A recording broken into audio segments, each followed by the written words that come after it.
السلام علیکم ورحمۃ اللہ وبرکاتہ۔ اللہ پاک کے بابرکت نام سے شروع جو بڑا مہربان نہایت رحم کرنے والا ہے۔ دوستو، آج کی ویڈیو نہایت ہی شرمندگی اور دکھ کے ساتھ بنا رہا ہوں، اور جان کر آج مجھے اپنے مسلمان ہونے پر شرم آ رہی ہے۔ آج ہم مسلمانوں کی حیثیت صرف گندگی کے ڈھیر کے برابر ہو گئی ہے، جو دیکھنے میں تو بہت بڑا لگتا ہے لیکن کر کچھ نہیں سکتا۔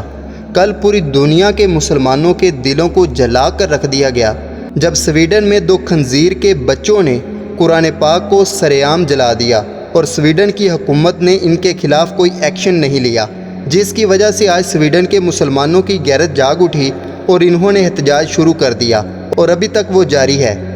لیکن ابھی بھی دنیا نے کچھ اس لیے نہیں کیا کہ یہ مسلمانوں کے خلاف تھا۔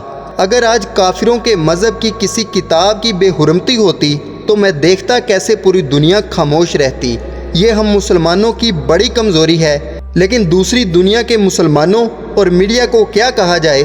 یہاں حال تو یہ ہے کہ ہمارا بے غیرت پاکستانی میڈیا جو چوروں کے باہر جانے کی 3 گھنٹے کی رپورٹنگ کر سکتا ہے، ٹک ٹاک کے کنجروں نے آج کیا کیا کیا یہ دکھا سکتا ہے، فلاں سیاستدان کے گھر میں کتی نے کتنے بچے دیے یہ دکھا سکتا ہے، لیکن کل جو پوری دنیا کے مسلمانوں کے دلوں کو جو آگ لگائی گئی وہ نہیں دکھا سکتا، کیونکہ اگر اس پر یہ بولیں گے تو فنڈنگ بند ہو جائے گی۔ کوئی ایک چینل کا نام بتا دیں جس نے آپ کو بتایا ہو کہ کل سویڈن میں قرآن پاک کو گلی میں رکھ کر سر عام جلا دیا گیا۔ چلو میڈیا تو ہے ہی بکا ہوا، یہ جو صحافی پاکستان کے بڑے خیرخواہ بنے ہوئے ہیں، کیا کسی کے منہ سے ایک لفظ بھی سنا آپ نے؟ چلو ٹی وی پر نہیں بول سکتے تو کئی صحافیوں کے یوٹیوب پر چینل ہیں، تو کیا وہاں پر نہیں بتا سکتے تھے؟ اور عمران خان صاحب جو کہتے ہیں کہ ہماری پوری دنیا پر نظر ہے، کیا آپ کو یہ نہیں دکھائی دیا؟ ہمیں فرق نہیں پڑتا کہ رجب طیب اردگان کیا کرے گا، ہمیں فرق پڑتا ہے کہ آپ نے کچھ کیوں نہیں کیا۔ اتنا بڑا سانحہ ہو گیا اور ابھی تک کسی نے بتایا تک نہیں۔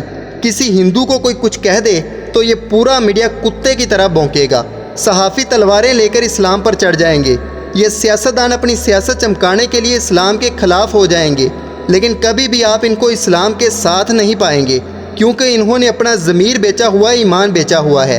خدا کا خوف کرو، مسلمان ہو۔